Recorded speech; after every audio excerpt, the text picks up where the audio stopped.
Ramble On Podcast. It is the home of your 1-4, that sucks to say, last place in the A10, Loyola Chicago Ramblers. I am your host, Zach Coe, joined as always by my 5-star co-host, George Gabra. George, unfortunately, we were dead on with our 0-2 predictions for the last week of Rambler basketball, and like I just said, we now find ourselves 1-4 sitting in the basement of the 8. Yep, not good at all. We were hoping that things would change, we'd play a little better, and at least be somewhat competitive in these games. I know you said it, but we both predicted them to lose these two games against Wichita State, at Wichita, and then at home against Colorado State. Sure enough, that's what happened, and it looked like we didn't even really show up. We just got pounded. It looked embarrassing. I mean, they just look absolutely pathetic. I can't believe how terrible we look to start the season here. And I know we gave our prediction on the regular season record and what we thought it would be. We both had it being 27-4. The good news is we are still alive there. If we win out, we are spot on. So who knows? Maybe they will. I highly doubt it just with how terrible they look. But yeah, it has not been a fun start to the season to say the least. Yeah, couldn't be worse. Before we dive into breaking down two of these games, both losses, like I said, Wichita and Colorado State, just some housekeeping stuff to get out of the way. Make sure to follow us on Twitter/X, whatever you want to call it nowadays, at Ramble On Pod. You can find me at @co_Zach and George at GG Gabra. You can find us on Instagram at RambleOnPod_. You can find me at ZachCoSports. I don't know if, George, you want me to plug your Instagram? Sure, it's at George_Gabra, I believe. Yep, some content there, and we're new on TikTok. Give George a follow. He's putting out a ton of college basketball, college football content pretty much daily at this point over there. You want to plug your TikTok? Yeah, that one is at GGG Sports. Perfect. So give him a follow there. Make sure to give me a follow. I believe it's just at Zach Coe. And then follow the pod. Same thing as the Instagram at Ramble On Pod with an underscore. If you're looking for the video version of the podcast, check us out on YouTube at Entering Kenmore. I'm not going to give the spiel about the Red Sox podcast again at this point. I think if you're looking for us there, you found it, and we don't need to keep doing that. So let's just dive right into some of these games. Kick things off with a 95-74 loss at the Shockers of Wichita State. Wilk Tavares leading the way with 16 points. Miles Rubin with 6 rebounds, and Justin Moore 7 assists. What do you got on this one? Yeah, again, like I was saying earlier, and like we've been saying all year long, and this game was no different. Just from start to finish, we got our butts kicked. Wichita State outplayed us in every facet. It seemed like it seemed like they wanted it more. They were trying harder. They showed up to play, and we got off the plane. And I think they might have thought it was a vacation in Wichita for a couple days, and not a business trip to play a basketball game. So the one thing that was nice to see here is we did shoot the three a lot better here. 11 of 25, 44%. But then Wichita State shot 50%, 16 of 32 from beyond the arc. So that's just, obviously you're making shots, but that's also just poor perimeter defense. And I know we were going to get into the defense and all that, but they just, I don't know what it is, but it just seems like almost on every possession down the floor, whoever we're playing, it seems like the other team just has a wide open shot almost every time down the floor. And if that's the case, they're going to continue to lose and continue to not only just lose, but get blown out. Yeah, and like you said, it was a little bit of shot making from Wichita. I mean, they were making some absolutely ridiculous threes from 30-plus feet out, but I had to go back and rewatch this one. I was working during the Patriots game, so I was listening on the radio as I was cutting some highlights for the Patriots, but something that stood out to me was Christian Thomas said on one of those ridiculous shots that they hit, I want to say it was Giles that hit it, but Cade Dotson was slow closing it out, and that really pissed off CT. He was like, come on, I understand they're making shots, and I understand that's deep, but it was a lazy closeout. He was lazy getting his hand up. They're making these ridiculous shots, so you have to be ready to defend them there, and it feels like it's always something like that with the effort. And I think we're starting to see an increasingly frustrated Drew Valentine in these post-game sit-downs with CT and Sudi. But weirdly enough, they're making me more confident in him as the coach of this group and of the program moving forward. It's the same general message from Drew, which I guess I can get into it now, but it's always the blame is on me. It's always the blame is internal. And I feel like it's so easy for coaches who aren't the guy to immediately be like, at a certain point, the players got to play better. And I do. I think a lot of this team needs to play better. I think Miles Rubin has not been very good to start the year. He's been fine, but he hasn't been a guy that we predicted to be in the mix for 10 player of the year. He hasn't been the best player on the team, which is something that you need him to be. But Drew continues to point inwards and say, I got to do a better job telling these guys about the game plan. I got to do a better job implementing the game plan. Transition defense is a big thing, and I'm still pulling the numbers right now. But it just seems like so many times they're just not hustling back on defense. They're just allowing, and it was a big issue against Colorado State, who had, where is it? I was just looking at it.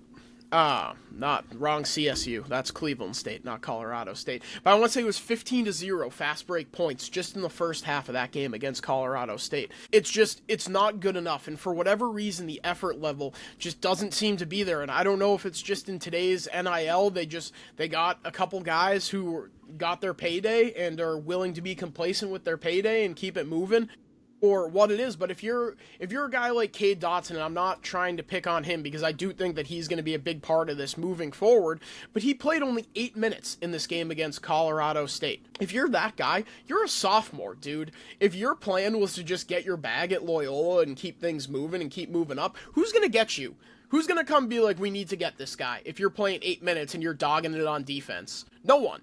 So, for a guy like Dom Harris, again, 7 minutes in that one, he actually looked better towards the end of the game, so I kind of am wondering if it's message sent, message received on the Dom Harris front with the playing time. But yeah, 15-0 for the full game, fast break points in favor of Colorado State. I don't know what it is, and I like that Drew's not being, calling out guys specifically by name, because I think it's so easy to do that, and it's just, to me, it's a sign of a bad leader. It's like Gerard Mayo. One of the first times we knew that he wasn't the guy was when he said, he got asked what he could do to put these guys in a better position to succeed. And he said, when you step across those white lines, there's nothing I can do for you. It's like, no, Gerard, there's a lot that you can do for them. And obviously, I think Gerard Mayo is one of the worst head coaches maybe in the history of the NFL. So it's unfair to compare him to Drew Valentine, who I think is a good coach. But I do like that after seeing that type of incompetence on another team I watch and follow super closely, that Drew isn't doing that. It's not, well, once we're out there, and they got to play better. It's no, how can I implement the game plan better? How can I get these guys ready to go and be more prepared? So I do like that, at least. Yeah, and you mentioned Gerard Mayo kind of blaming the players and saying, there's nothing I can do for you once the game starts. Another NFL coach who I think is just the complete opposite of Mayo is Sean McVay, and he does the opposite. If there's just a clear screw-up on, the Rams or whatever it is, he's like, I got to put my guys in better position there. That's on me. I haven't heard him blame his players once, and that's something that I like here with Drew, too. Obviously, they got to play better and they got to play harder, but just kind of keeping that stuff in-house and saying that he's got to do a better job putting them in spots to succeed, I think says a lot about Drew and just the way that he coaches this team. So that is something that is a positive here. Obviously, it hasn't seemed to ring home yet. I know we came back here in that Colorado State game towards the end and showed some fight, which was nice, but it's just has not been a good start to the season here. And then another thing that caught my eye in this Wichita State game was you get out-rebounded. Was close. It was 37-35, but then you also have 11 turnovers to Wichita State's 2. And just all those factors, everything combined, and then you let Kenyon Giles shoot 7 of 8 from the field, which also was 7 of 8 from 3 in 21 minutes to score 24 points. You combine all of that together, you're not going to win a game on the road against a very solid opponent in Wichita State. Yeah, and this is something I was going to get into as we get into our overall thoughts here, but they are just getting absolutely smoked on the glass. Mm-hmm. Part of it, I think, is Miles Rubin inability to stay on the floor due to foul problems, which like I do want to get into that one. I think it was more prevalent in the Colorado State game, so I'll get into it more there. But you just cannot. They rank 322nd in the nation in rebounding right now. I had to go through and manually do the numbers here. They've allowed 66 offensive rebounds for 68 second chance points. So much of and we know that Drew looks towards the Celtics offense, at least, and Joe Mazzulla's style of offense as a way to run their offense. Well, so much of what Joe Mazzulla talks about when things aren't going well for the Celtics is winning the game within the margins. That's second chance points, points off turnovers, limiting turnovers, winning the turnover battle, winning the rebounding battle, all the hustle stats pretty much. And the Ramblers are quite simply getting absolutely destroyed in all of the margins. They turn the ball over too much, leading to far too many points off turnovers, too many second chance points. It looks disconjointed. When they do rarely defend for a long portion of the shot clock, they just give the other team a bailout foul with like 5 seconds left. It's something I talked about in the last episode, and it continued on in these next two games. Like, it doesn't seem like everybody's pulling in the same direction right now, which is a big problem. Yeah, and then you mentioned the turnovers and the second chance points. 43 of the 95 points that Wichita State scored here were off of turnovers and off of second chance opportunities. Again, that just can't happen, and that's why they lost this game by 21 points, and they allowed 95 points. I mean, 95 points in a college basketball game against a team that you're supposed to be level with, I think a lot of people would say, in terms of Wichita State and Loyola, their talent level and where they currently are. You give up 95 points, and 43 of them come from turnovers and second chance points. It's just, again, I know we sound like broken records here, but it's just not good. It's, if they keep doing that, they're going to win single-digit games, and they'll be lucky to not finish in last place in the A-10. Yeah, and it's tough because we do sound like broken records, but it's tough because it's the same game over and over again that we're watching. It's the same game, it's the same problems, and we've seen it 5 times now. They were lucky that Daywalk Tavares bailed them out against a truly awful Cleveland State team. Could easily be 0-5. 0-5, just like that. We could be looking at 0-5. And only playing 2 tough games so far? 3 tough games? 2. Like, yeah. North Texas was, like, I think that's game you should have won too, but yeah. So I guess we'll say 3. Wichita on the road, and then North Texas, and obviously Colorado State. Colorado State is good. Yeah. Ali Farouk-Manesh has got those guys ready to go. They're a really good team. But I thought they showed flashes at times of being able to hang with them, and I think that if this team actually came together the way that the coaching staff, the players, the fans, the media, everyone thought they were going to, that actually would have been a really awesome mid-major game on a lazy Sunday afternoon. Like, I know for me it was the Patriots played on Thursday, so I had Red Zone on the bottom screen, Loyola on the top, ready to go. Like, I think that could have been a really awesome Sunday afternoon banger, but ultimately it just wasn't the game that we were hoping for. But I guess we can finish wrapping up on this Wichita State game. We're a couple positives from this one. 83% from the free throw line. Shot it much better from there. Daywalk Tavares appearing to find his stroke again. 5 for 9 from 3. You mentioned it. 11 for 25, 44% as a team from 3. And Chuck Love continues to be awesome. Like, he is such a stud. Drew, in his postgame, said that he feels so bad that we're asking so much of him as a freshman. They need some older guys to step up so that they're not relying on him so much. But, like, honestly, if there has been one MVP that you could peg for these first 5 games, it is undoubtedly Chuck Love. So yeah, Chuck, he's been awesome. I love how well he's been playing so far. Sorry, I had to throw that in there. My bad. But yeah, no, he's been fantastic. He's been phenomenal. He's been everything we could have hoped that he would be and more. And at this point, I just hope that we're able to keep him around next year, because things keep going at this rate and we only win a handful of games. You got to imagine there's going to be plenty of other schools that take a look at this guy and say, oh, well, we'd love to have this guy on our team, and hey, you guys went, whatever it was last year, only won a handful of games and finished in last place. Why didn't you come play pick your school? I'm sure there's 100 schools that would love to have this guy.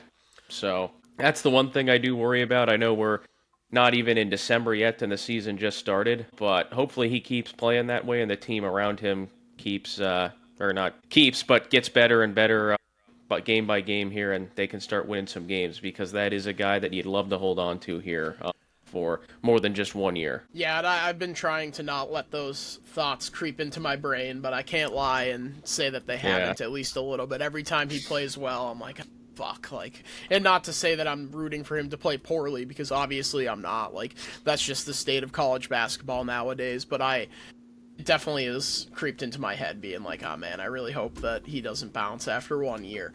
Mm-hmm.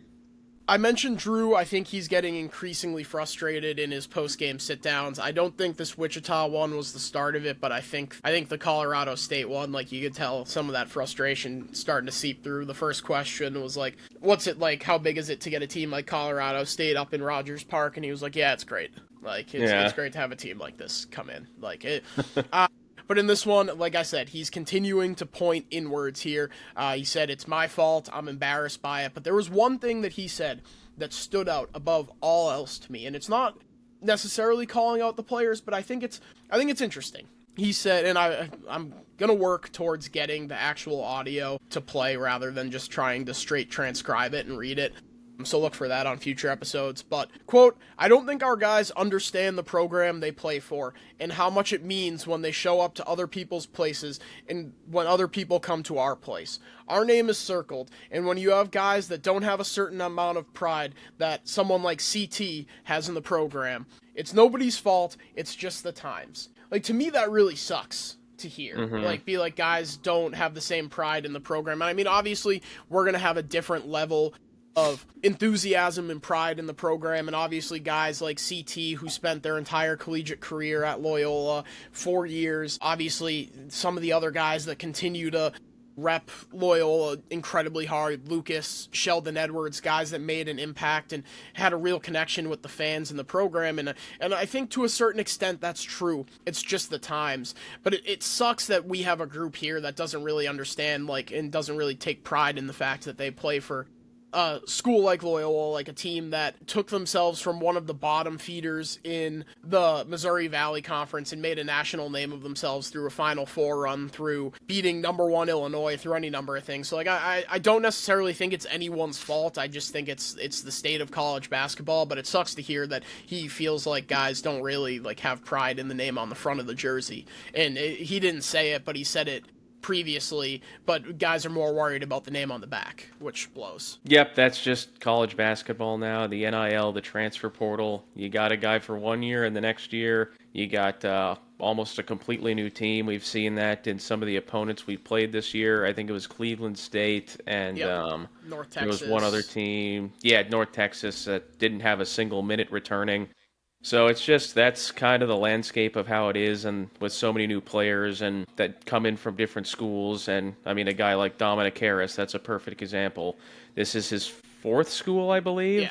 Yeah, 4th. Yeah, it's Gonzaga, Loyola, Marymount, UCLA, and now Loyola Chicago. Yeah. So I mean, it's just guys hop around and they look for the most money, and you know, I don't bash you for that. Go out and make the most money you can. Yeah, get your bag while you can. Oh, yeah, exactly. But at the same time, I think it's just part of how it is now, where guys aren't staying for 4 years; they're staying for a year or two, and then they're looking to transfer, or they're looking to, you know, do this or do that. So I get what Drew's saying there. It is just it's a bummer. It's no one's fault. It's just the day and age of 2025, year of our Lord 2025 in college sports. Yeah, and I think part of it, too, is, like, you graduated so much of your veteran leadership last year, whether it be Des Watson or Sheldon Edwards. I mean, there's been so much brain drain from this team, and you lose Jaden Dawson, you lose guys that were leaders on this team, whether it be through the transfer portal or just simple graduation. So it sucks that there isn't really anybody left that is still connected to those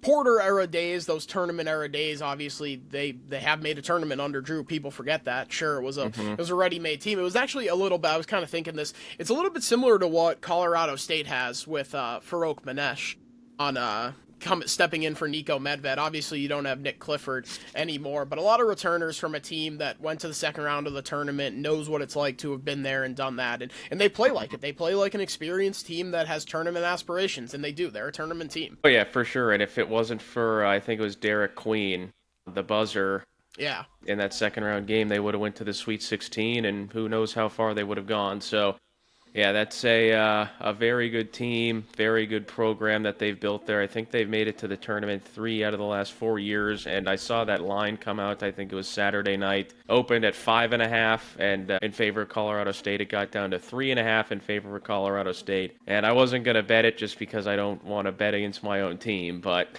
Yeah, that's where I was as Colorado well. State, like, I just thought that was the most free money, that even though it's at Gentile, I just thought that was free money, and it turns out it was very free money. Yeah, I was in the same boat on that one. I saw the line, I was like, oh man, if I wasn't a Loyola fan, I'd be hammering this line right now. It's like when I saw the Xavier line, I forget who against Santa Clara. They were 2.5 point favorites against Santa Clara, and I was like, there's no chance that Xavier should be favored against this team. And sure enough, they got their doors blown off by the Broncos, which doesn't bode well for a couple weeks from now when the Ramblers are. We kind of briefly started to touch on this Colorado State game, so let's dive into that one if you don't have anything else on this Wichita loss. Sounds good to me. Alrighty, Colorado State 80-67 win for the Rams. The final score of this one makes it look like the game was a lot closer than it actually was. Ramblers did a really good job towards the end of this one, playing through the final buzzer, which is not something that I think we've seen. It's something that Drew mentioned in his post-game in this one, that he thinks they did a much better job in practice, being together, working together as a team, and also playing through the final buzzer. And I know two of our bigger takeaways is some of the usage of some of these guys and who was out there for an extended period of time. Ramblers close out the game, making 9 of their last 10 field goals. I guess we'll start in chronological order. Once again, out-rebounded 32-26. They turned the ball over more and also saw a little shot regression from 3 all the way down to 37%. Yep. 37% compared to 47 from Colorado State. It just isn't good enough, and when they do decide they want to play, it just either isn't for a long enough spurt, or B, it's already too late in the game. Like, for example, in this one, it was already too late. The defense, I thought it was a mix of better defense in the first half and also just not very good shot making on the half of Colorado State. They shot 12 for 27 from the field in the first half compared to Loyola 6 of 24, so it was 33-21 heading into the second half. And then when you really could have used a big run to kind of cut things at least maybe a little bit down, Colorado State comes out and immediately starts to gash you in the first 4 minutes of the second half, I want to say it was. Give or take, let me grab the run tracker right now. Let's see. Yeah, by the time we got to the first media timeout, it was 46-26. Yeah, it was a 13-5 Colorado State run in the first 4 minutes and 41 seconds of the second half. And that's just simply not good enough. Go ahead, sorry. Oh, no, go ahead. I didn't have too much. You're already down 12 at halftime. You're at home. You figure, okay, like, we're not playing our best, but we're down 12. It's not an insurmountable lead to come back from. I've seen them come back from that many times. And then you come out and you just look like you're asleep. You don't care. And you're down 20 with 15 minutes left. That is pretty much the game. I mean, it's not impossible, but you go from down 12 to down 20 in 4 minutes in the second half. All the wind is taken out of the building. Sails are just, coming down, and I mean, just everything. Any momentum you might have tried to get is completely gone, and the game's pretty much over. And again, you said it. The final score of the game was 80-67, but it was not nearly as close as that. I know Loyola. I thought. They played hard at the very end there, and that's something you want to see. You don't want to see guys quit. I thought it was interesting with some of the guys and some of the minutes that Drew decided to play there at the end of the game, including Caleb Reese in there for a while at the end. But just guys going out and giving 110%. That's why the score looked a lot better than what the actual game played out to be. Yeah, and one of those things you talk about the usage, this wasn't due to poor hustle, poor anything. That Miles Rubin, once again, limited minutes in the first half. He only played 11 after picking up 2 fouls. And then early in the second half, he picks up his third and has to come out again. Especially when shots aren't falling. We said it, they shot 6 for 24 in the first half of this game. You just need your best player out on the floor. And I think part of the offense has gotten a little bit too predictable. I talked about it on the last episode, but the ball screens to get Rubin open down low, like that's, people know that's the offense, and especially when you're shooting as poorly as they have from 3, at least to start this year.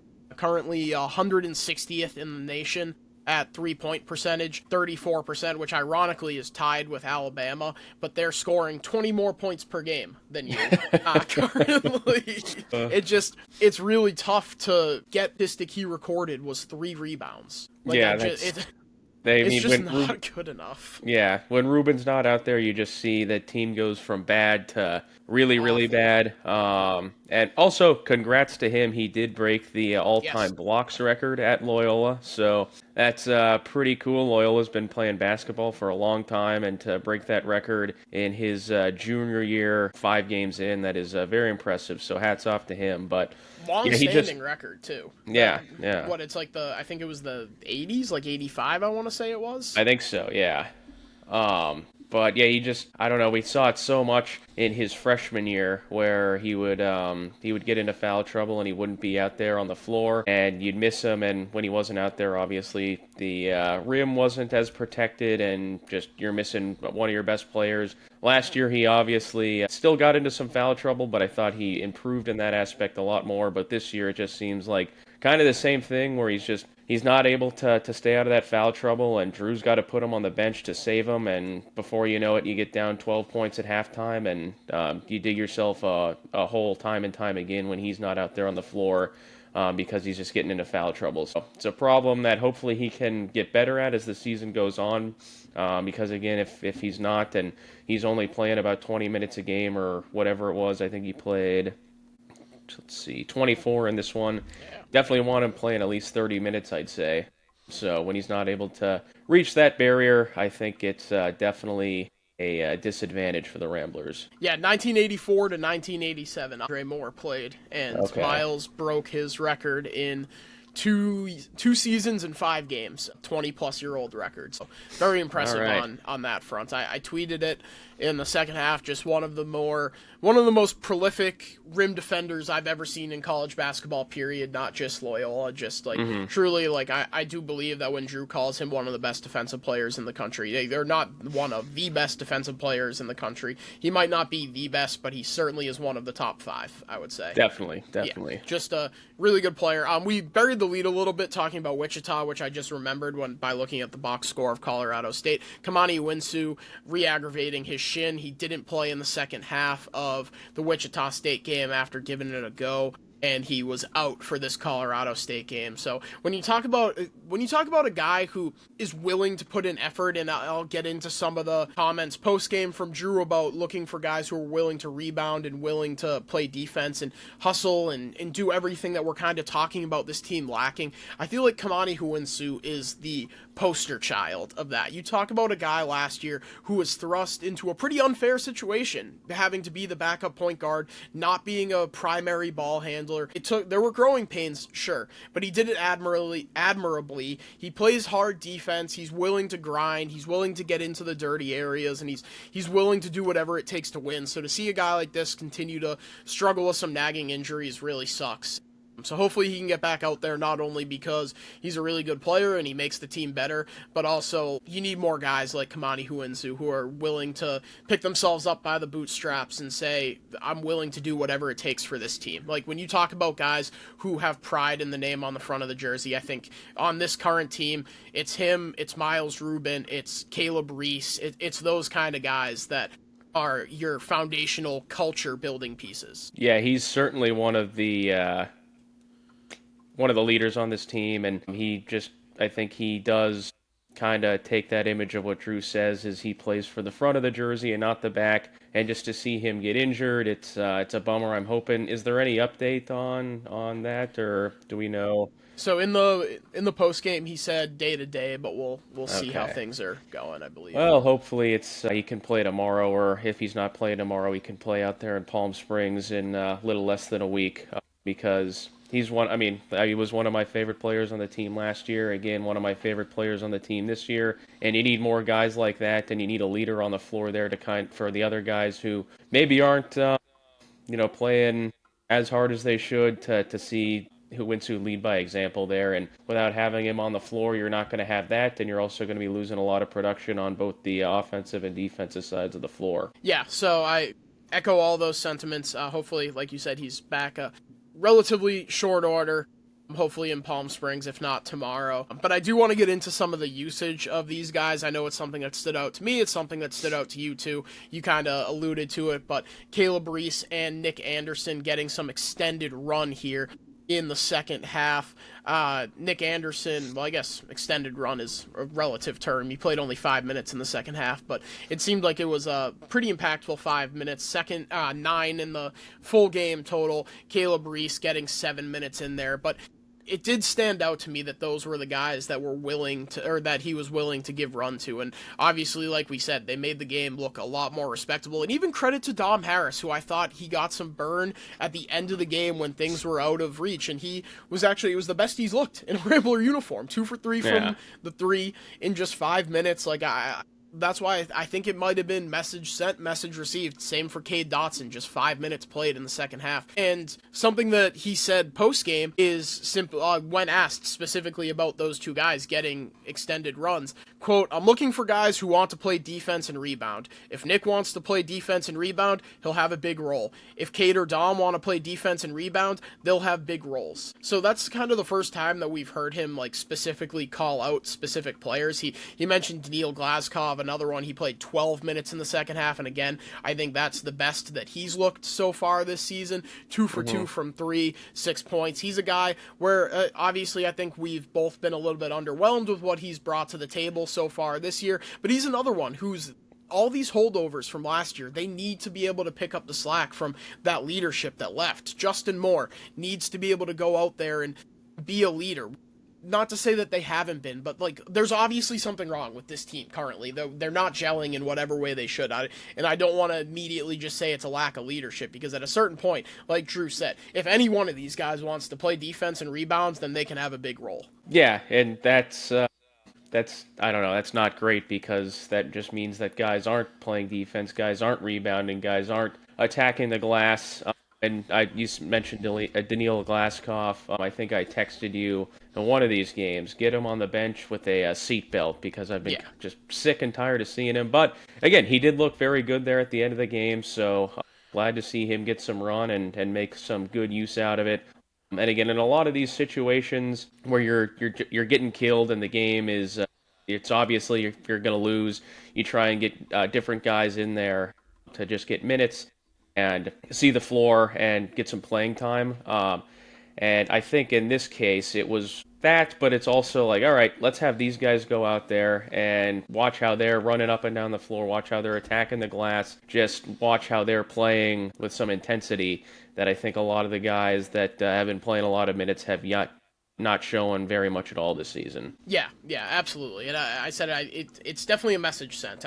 If you look at Caleb Reese out there, he's going to go out there, he's going to make the most of his minutes, he's going to hustle, he's going to show you what it means to play Loyola basketball, and that obviously shined through. They finished the game incredibly strong, making 9 of their last 10 free throws. They made field goals. They made it look respectable, at least a little bit. And like we both have said, the final score was not indicative for how much of a blowout that this game was, but credit to them for not rolling over and dying, because we saw them in Wichita roll over. We saw them so many different times just say, oh, well, the game's over, the game's over, that's it. And so the fact that they didn't do that, they closed out the final 6.5 minutes on a 19-11 run. It's encouraging to see, which I think is all that we really were asking for. We both said they were going to go 0-2, but as long as they made strides, and I don't know how many strides were made in that Wichita game. I don't think it was very many, but I think at least any in the Wichita game at least. I think at least in the second half of this Colorado State game, we saw some guys starting to play with a little bit more pride, which is like all you can really ask for. Exactly. Yeah, that's what you want to see. You want to see guys go out there and lay it all out on the line, and I'm hoping that we can see that tomorrow night against a very not good Northern Illinois team. And as we get into that MTE, the Acrisure Classic against UNI, Northern Iowa, and then whether it be San Jose State or Tulsa, hopefully we can get some wins in the win column here, and I'm hoping that the end of that Colorado State is indicative of something that's coming up here for this Loyola team, because it can't get much worse. Yeah, and I don't think it's easy to say, okay, well, it's a softer part of the schedule. It's a couple games that you should have coming up. Obviously, I think that Northern Iowa, is going to be a pretty tough one when we get into the preview for Acrisure coming up. But if there was ever going to be a time to kind of get your shit together, I think it's this stretch coming up right here before you get into those California games against San Francisco and Santa Clara. It's kind of what we talked about in those. This is the period that we talked about in our season preview episodes where it's like, okay, you start out pretty strong and then you have a little bit of a lull against Northern Illinois. Like I said, I think Northern Iowa is going to be a tough game because they're a tough team. They're a gritty team. We're familiar with them. But then Tulsa is another. I assume if we win, it's going to be Tulsa, I would guess. Yep. They'll Tulsa be a tough one, too. almost beat K-State on Monday, I believe. Yeah. I think I watched a little bit of that one. I think they should have. They just kind of fell apart there in the second. But then you have Central Michigan, Princeton, and Chicago State, teams that you'll be favored against all of those at the bare minimum. And like I said, it's tough to say that, you got a softer part of your schedule coming up, should have a couple or a couple easy wins. There is no easy win when you lose to Mercyhurst at home. So it's tough to say that, but if there is going to be a time where you can kind of take some of that momentum and kind of figure out your rotations, and I do think part of it is figuring out the rotations. Just for whatever reason, the offense hasn't found a way to gel together even a little bit right now, and it's just disconjointed. It's too many people standing around, which leads to the offense getting predictable when you start running your ball screens for your bigs getting down low, and then even when you do find your big and they collapse in, leaving somebody open on the perimeter, they're just missing open threes. Yep, it's I don't know. It just has not been the start to the season we would have liked. And again, you said when you lose to Mercyhurst at home, there are no easy victories on the schedule anymore. Every game seems like it could go either way, even in games that we thought, like this one that we're going to talk about, Northern Illinois, Chicago State, Central Michigan, games like those, where we thought a few weeks ago before the season started that those would be easy victories, that the last guys on the bench would be playing at the end of the game. And now I'm not so sure. So we're going to obviously have to play hard and make shots because we haven't been able to do that so far this year, and that's why we're 1-4. Yeah, and one of the things that we talked about, it was something that Drew said in one of his A10 Media Day sit-downs, was that this was the best shooting team that he's had in the second best, aside from his first year, 21-22. And we haven't seen that at all. From the field right now, the Ramblers rank 327th in the country in field goal percentage, 40.6%, and I already gave you the 3-point percentage. They're tied with Alabama at 160th, but a team in Alabama that is, let's see where they rank in total field goal percentage made, because I bet it's a lot higher than 300. And they just run so quick. Yeah.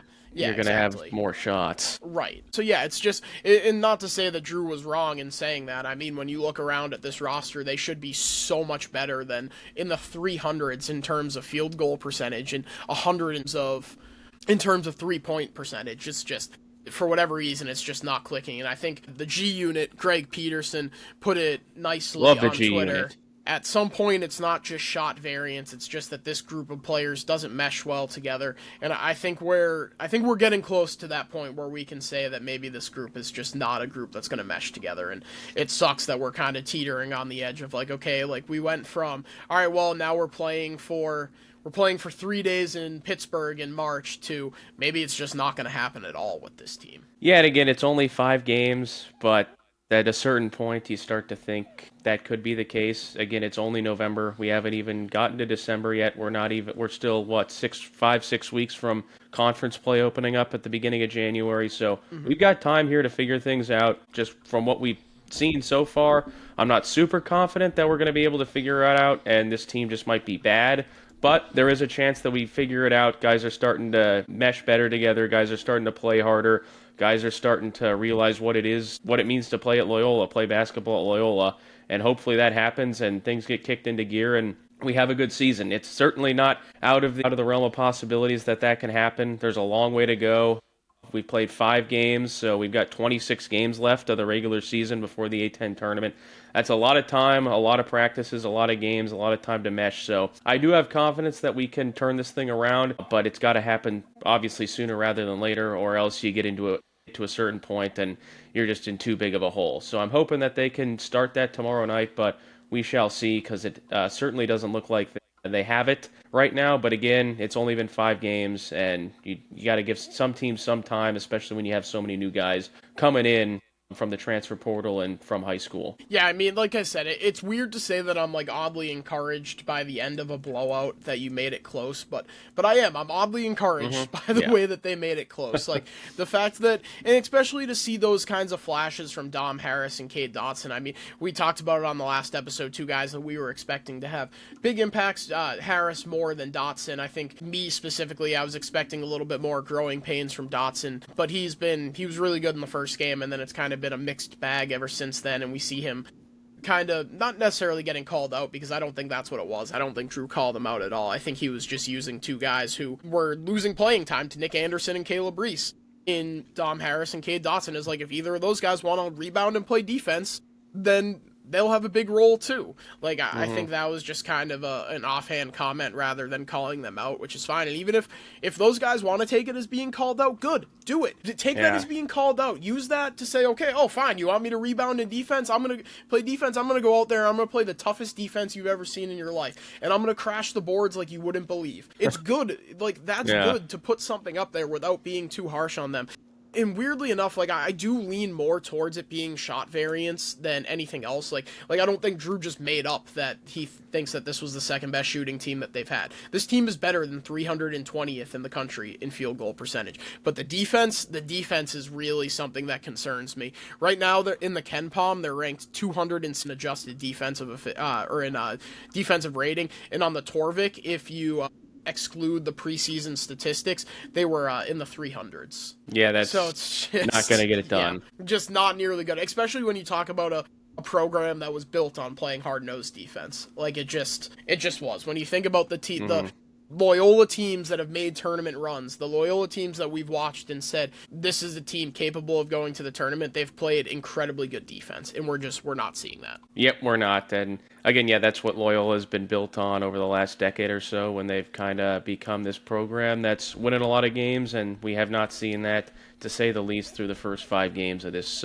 Yes, couldn't agree more.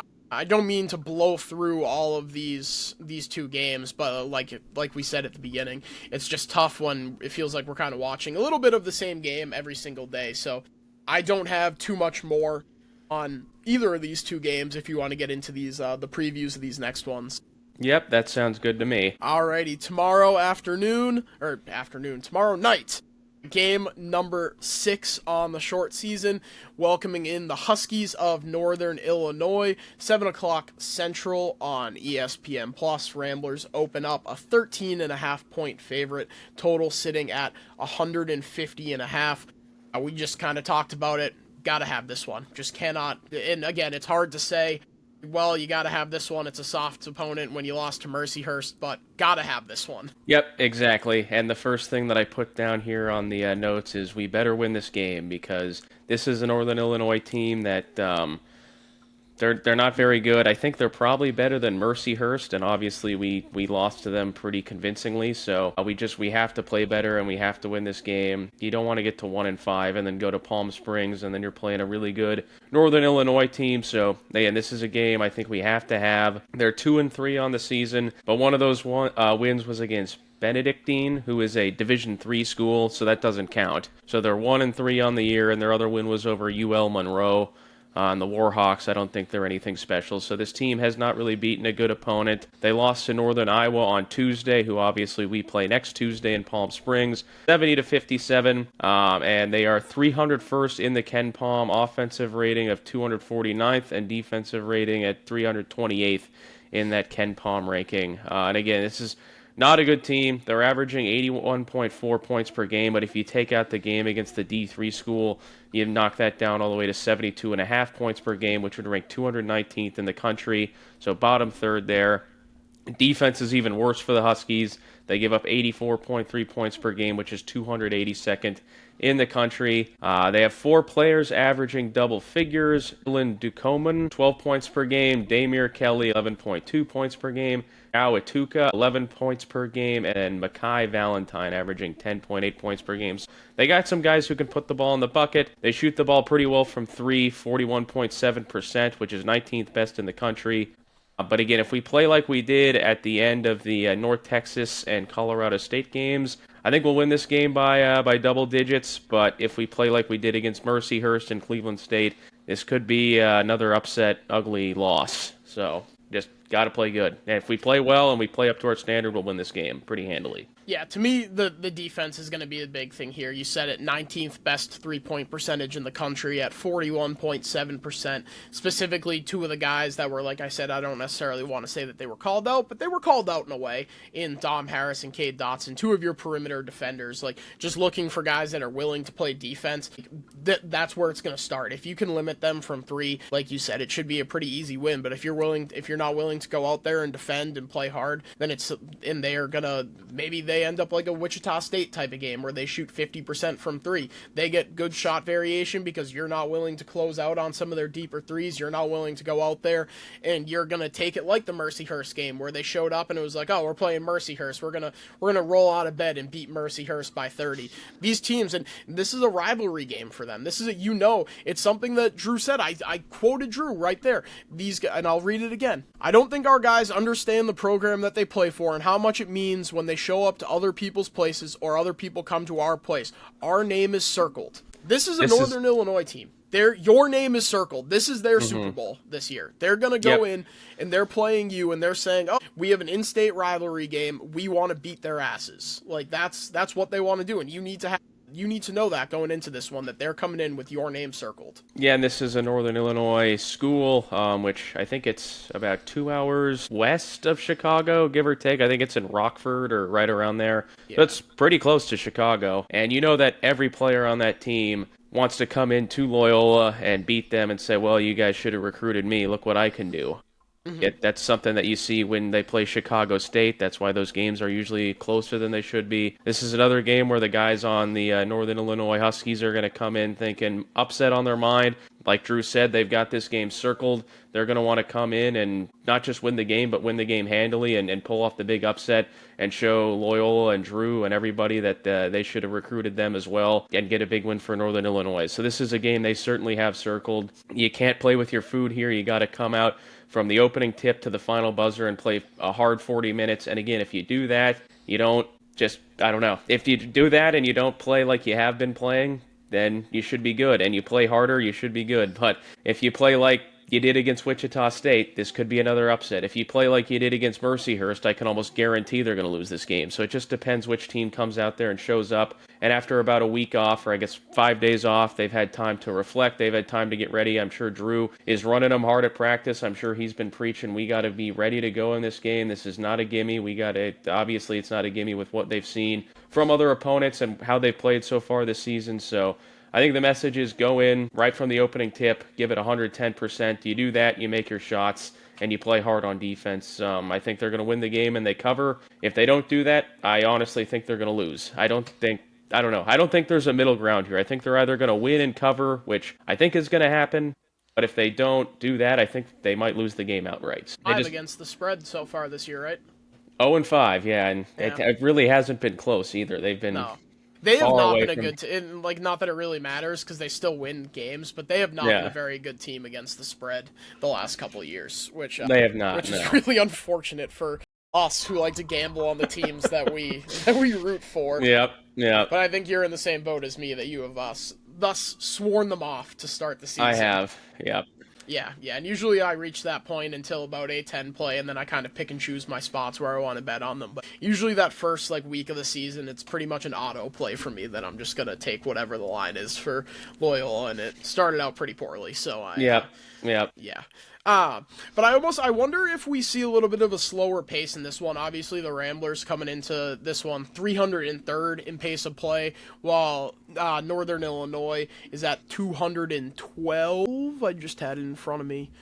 213. So I wonder if they kind of try to slow things down and kind of figure out their offensive sets in this one, where it's not a softer opponent, but it's somewhere where you can say, okay, we can kind of take our time, try to figure our shit out here before we get into, not the meat and potatoes, because I think they've already kind of fucked the meat and potatoes of their schedule with such a poor start, but kind of get things ready for this MTE, get things ready for California, and kind of get themselves situated to be a real threat come A10 season, which it sucks because we spent so much time talking about a potential multi-bid A10, and now if Loyola is going to have any chance of salvaging this season, they're going to have to play spoiler to a multi-bid A10. Yep, that's what's going to have to happen, and hopefully they can get it rolling here, and the bad play from them can stop here, because that's what it's been. They've just played very poorly in the first 5 games, and I'm hoping to see a different Loyola squad out there tomorrow night. You know what? I think just with how the game ended against Colorado State, I think that's what we're going to get. I'm predicting a victory here. I'm going to go 82-62. That's my final score prediction. I like it. I wasn't prepared to give a final score prediction. Now you've put I me wasn't on the either, spot. but I was thinking about it, and I'm like, you know what? I'm picking them to win. I'm going to give a final score here. 260 win All right. for the Ramblers. So I got them winning and covering as well, but I will not be playing it because fool me I got to see it times, first. Yeah. I will not fool be me fooled 5 again. times, shame on me. That's what they say. That's what the saying is. Yeah. Alrighty, then we can dive into the Acrisure series. We're going to have a full MTE bonus pod breakdown. I'm probably going to stick these breakdowns in on that, so we're not just rehashing it in a separate, I think that one's going to be a YouTube exclusive for the MTEs, but we'll see how things go. That's going to drop on Sunday ahead of all of them. But, we kind of talked about it in the season previews. A little bit of an underwhelming pod in the Acrisure series, and if you don't believe me, we heard as much from Drew and Steve Watson in the preseason Rambler Roundtable, where they decided they needed to get another big game in North Texas once they saw their pod. So, facing off with former Missouri Valley foe, the Panthers of Northern Iowa. What do you got on Northern Iowa? Northern Iowa, obviously, like you said it, former pals of ours in the Missouri Valley. They are 4-0 this season, coming off that win over the team we play tomorrow night in Northern Illinois. They have got one more game tomorrow against UC Irvine before we play them in Palm Springs on Tuesday. The Anteaters, yep. That should be a good matchup. UC Irvine's pretty good. So we will see if they are still undefeated come Tuesday afternoon. But Ben Jacobson, he's always got a good team. He's a really good coach. I'm a big fan of what he does. 20 years, and this Panthers team is no different. They're 97th in the Ken Palm, offensive rating 139th, defensive rating 62nd. They are undefeated at the timing of this recording, like I said, and they have an elite defense. They're giving up just 56.5 points per game, which is 5th in the country, and that is the best non-Power 5 mark in the country. So very, very good defense, and that might be big problem for us. We shall see. They're 13th in defensive efficiency. They force 16.3 turnovers per game, which is 34th in the country. Offensively, they're solid. They're right in the middle of the pack in terms of offensive efficiency, but towards the bottom in points per game at 72.8. So the strength of this team is really on the defensive end, and I think that's something we've seen from this team in the past, and something we're very familiar with those teams that we had, especially under Porter, where the defense was our calling card. That's certainly the Panthers' calling card here. And they've got 3 players averaging double digits. Keon Bond, the third, 14.8 points per game. Yep, great name. Tristan Smith, 14.3 points per game, and Trey Campbell at 13.3. And Bond, he's shooting ridiculous 52.6% from downtown. Definitely going to have to keep an eye on that, and that's a guy you're going to have to close out on if you want to get stops and win this game. But yeah, this is a similar Northern Iowa team that we've seen in the past. Really good defense. They're not going to beat themselves, and we're going to have to play very hard defense ourselves, something I don't think we've seen it's probably going to be a rock fight, and you're just going to have to play good defense and not turn the ball over and crash the glass, all things that we have not done this season. So we'll see what happens, but yeah, this is a very good Northern Iowa team, and if we don't do those three things in particular, I think this could be a loss. Also, a Ben Schwieger revenge game, averaging 9.5 points per game, 3 rebounds, 1 assist in his final year at UNI after, I think it was 2 years ago, he transferred over there from Loyola. So we'll see 2 games here in Northern Illinois and Northern Iowa where you should, I emphasize should, have a rebound advantage over both of these teams. Both teams are somehow below you in the nation in terms of rebounding.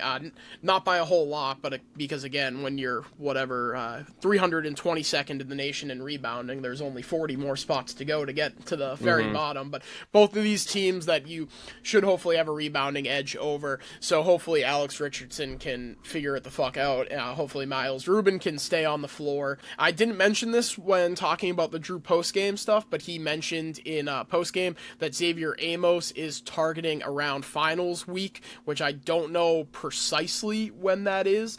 But I guess like mid-December, first week of early December. December. Yeah, first or second week of December was my guess as well. So I was quickly looking at the schedule. I was thinking anywhere between Princeton and then obviously into San Francisco, Chicago State, Santa Clara, somewhere in that bubble is where they're targeting for him. And I don't think that Xavier Amos is going to fix all of their problems, but hopefully he's a little bit more dynamic coming in as a big man to spell Miles Rubin. Gives you a little bit more than Alex Richardson in terms of athleticism and, like I said, dynamicism. I don't know, whatever the word is. Words are tough here. Yeah. Ramble On Podcast, but yeah. So hopefully he's healing up well. Hopefully we get Kamani Uwinsu back. The one thing that really concerns me in this one is the turnover margin. You said it, Northern Iowa forcing 16.3, which is 34th in the country, and this has been a Loyola team that has been very prone to rebounds, currently ranked 238th in the country, averaging 11.6 turnovers per game. You're not going to win a game if you it's just simply put. And I know Sudi does a great job keeping track of the numbers in terms of turnovers, but when 10 is the number, pretty much, I don't have them directly in front of me, but I'm sure he'll be able to provide those at some point. If you turn the ball over more than 10 times, you're going to have a hard time winning a basketball game, and right now they're turning the ball over a lot more than they're not. So a team that's that good at forcing turnovers worries me. Yeah, they got to take care of the basketball. Again, they got to rebound and they got to play good defense. So those are the 3 keys here for me. Again, I don't think this is a game that we're going to win. I hope I'm wrong, but that defense and their ability to turn over opposing offenses, I think, will be the difference here. And that's why I've got Northern Iowa winning this one. But again, I hope I'm wrong there. Yeah, it's tough because if you see the same team at the end of that Colorado State game, and maybe we're just clinging on to these last 7 minutes of a blowout as something to try to be eternally optimistic. And I know that I think sometimes we're on the more negative side, and I think this year we've been on the more positive side, oddly enough, especially for me. I tend to skew so negative in terms of my teams, but if you see that team at the end of Colorado State, these next 2 games, this is a winnable game. And then you're well on your way to getting back on track. But it all depends on what team we see on Friday and what team makes the trip out to Palm Springs. I don't think it's going to be an exact same scenario compared to last year where you go to Hawaii fresh off of the Justin Moore injury, not having a point guard, and you go 0-3. I don't think those guys were out there taking a vacation in Hawaii, but I do kind of wonder with some of the effort that we've seen so far if some of these guys are shit, we're in Palm Springs for a week, hell yeah. Let's I hope that's not the case, and I know that this coaching staff is going to do their best to have that not be the case, but it's tough not to think that way with some of the effort levels that we've seen so far. Yep, there's obviously a lot of good golf and a lot of fun things to do out there, but again, this is a business trip and they got to be ready to go, and hopefully they can get this win over Northern Iowa and I guess play in the championship of the four-team bracket here against Tulsa or San Jose State. So, yeah, I'm looking forward to watching this one. 3 p.m. on a Tuesday right before Thanksgiving. Should be a good one. Best week of but the year. Again, yep, Feast Week. I'm very much looking forward to it. And yeah, I'm hoping we can get the win, but just Northern Iowa's defense, I think, is going to be a little too much for us to handle. Yeah, that's kind of where I fall too, but I reserve the right to change my mind if they look much better tomorrow. Yeah. So we'll see. Tune into the MTE previews to see. We'll definitely talk a little bit of Loyola hoops there, even though that's not going to be the main purpose of the episode. But there is another game in Palm Springs. They'll play either the winner or the loser of Tulsa versus San Jose State, depending on what they do. So you want to break down these two squads here in Tulsa and San Jose? You got it. Yep, we'll start here with Tulsa, the Golden Hurricane. It's a team we've seen a lot over the last few seasons. We may see them again here. They're 3-1 on the year with games against Austin Peay and San Jose State obviously coming up. They almost beat Kansas State on Monday night. They lost 84-83 on a last-second shot, I believe it was. So that game was in Manhattan. That would have been a very nice win for them. Tough loss, but I think that showed that this team is going to be pretty good. I have 11th in Ken Palm here. I know that's not right. I'm guessing it was actually 111th. 112th? Okay. Offensive rating, first defensive rating, 55th. It would be a different game than Northern Iowa for sure. Tulsa, they have a very high-powered offense that goes up and down the floor. They're averaging 88.3 points per game. Bit of a weak defense that they've shown so far. Miles Barnstable and David Green are the high scorers for this team so far, averaging a combined again, wrote this down right. I think that's 31.8 points per game. Yeah, 31.8 points per game and 10.5 rebounds per game. This would likely be the tougher matchup between the two. Then we move over to San Jose State, another team we've seen recently when we beat them this past March at their place in the NIT. 3 on the year, and their only win is against Bethesda, a team out of the NCCAA, which I think is the Christian college? No, it's the Christian league. So Interesting, huh? Yeah. Didn't even know that was a thing.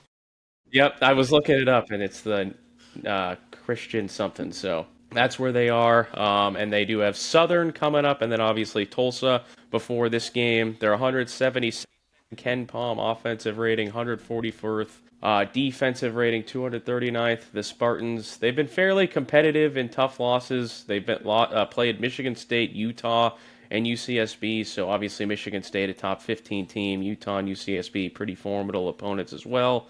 One player we really have to keep an eye on in this matchup, if it does indeed happen, would be Colby Garland.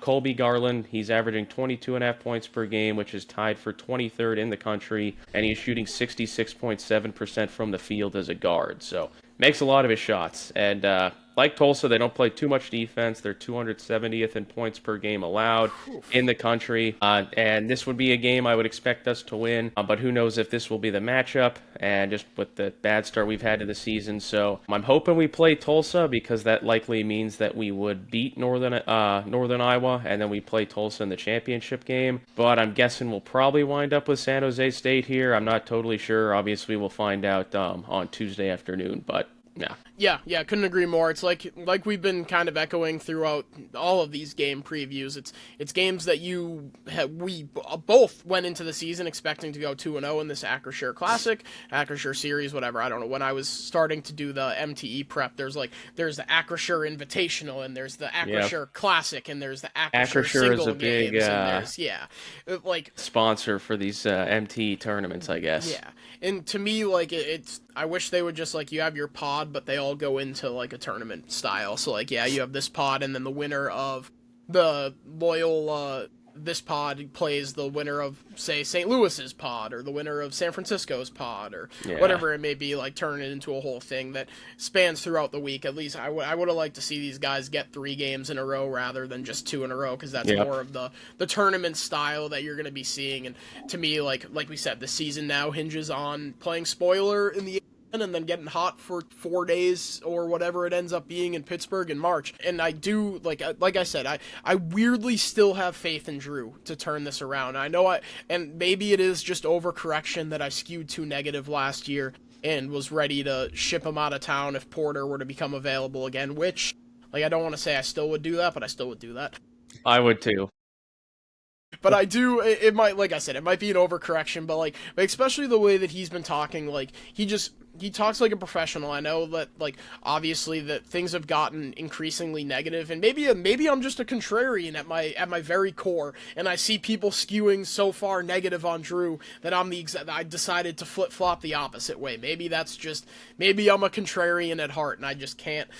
But I do think that if there is a guy that's going to turn it around, it's going to be him, and I detailed all the reasons why I was still confident in him earlier in this, and not to mention that this team under him has just had a propensity to getting better as the year goes on, and ultimately, like, that is something that's going to have to change, but that ship has sailed for this year. The at-large is gone for this year. It's well in the rearview mirror, so now we have to turn our attention to being that same team that continues to get better throughout the season, which is fine, but, like, I do think it's a problem that needs to be addressed moving forward, but again, that's a year from now. We'll be having those discussions in our in our 2026-2027, which is incredibly scary to put out into terms like that season preview. Like, we'll be talking about that here. There's no use in talking about how they need to start the season better on these episodes the rest of the way. It's going to be about getting better for A10 play and figuring out how to become a team that can be a real threat in the A10 tournament. So once again, I'm looking to see them take these steps forward. I'm hoping the next time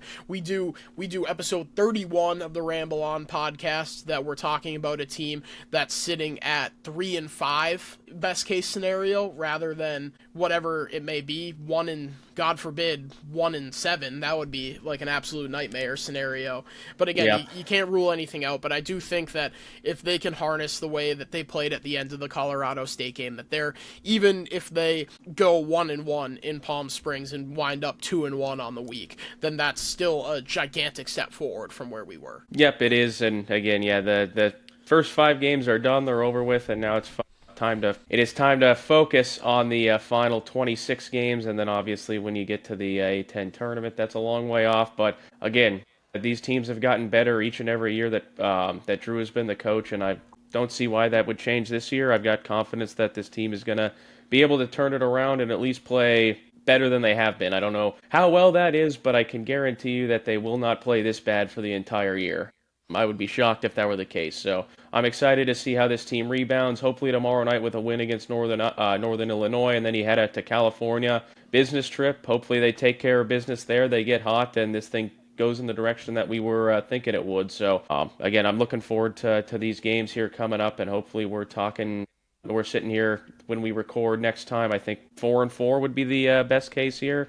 Hopefully that's the case, and I'm looking forward to hopefully talking about that. Yes, I completely agree, and just something that you mentioned early there in that spiel, that's something that they've done every year, continue to get better. If they continue on this path, obviously, and we're talking about single-digit wins, then maybe we'll be able to entertain like an actual conversation about the direction of the program, but I'm going to refrain from doing that until we get a larger sample size than just 5 games under our belt with almost a completely new roster. And like I said, maybe it's just an overcorrection from last year where I completely jumped the gun. I'm talking about hot seat and job security and whatnot, or maybe it's me maturing as a person and as a sports fan. I find that hard to believe with the way that I'm reacting to some other things going on in my sports fandom, but until then, we'll have to see. Like I said, I'm going to pump the brakes on all that conversation until an appropriate time. But that's all I got for this one. Hopefully like you said, we're talking next week about a 4-4 Ramblers team that is on the definitive upswing compared to what we have seen. Do you have any other final thoughts? No, I think what I was just saying, just go out, take care of business, play hard on defense, don't turn the ball over, and hit your shots, crash the glass. I think those 4 things, some things that we haven't really seen too much of this year. If we can change it and turn it around in those categories, we're going to start winning some games here. So hopefully that starts tomorrow night against Northern Illinois, and go Ramblers, hoping they can get back in the win column here after,